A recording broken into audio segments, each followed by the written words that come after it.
well, I say logical, but maybe some people would think about like about deciding whether to follow it, like whether I think it's true. And there's lots of times that like I've questioned things, and like so like obviously, so you do have like so like one of the main reasons. I'm not gonna say one of the main reasons, but one of the main reasons why I believe is my personal kind of experience within sort of the church and like how I think like my own personal experience in my faith kind of and my life tracks to the Bible. That's kind of like a Mm.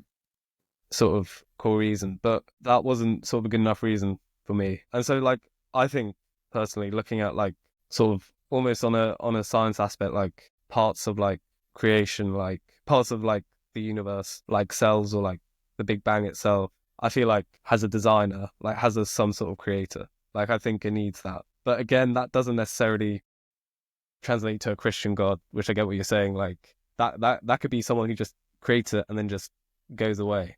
So like you can separate, I guess, like I see how you can like a God and like faith because, you know, just because there is a God doesn't necessarily mean you need faith. Just because someone's like there's been a creator, it doesn't mean you have faith. But when you look at like, at least in my opinion, when you look at the main faiths, like I'm gonna say the popular faiths, I don't want to call them main faiths, but like Christianity, Islam, like Judaism, Hinduism, even they all teach like very similar things, which I think is quite cool in a way. Like even though yes, they do have massive differences, but like at the core, I feel like they teach very similar things, which is quite cool.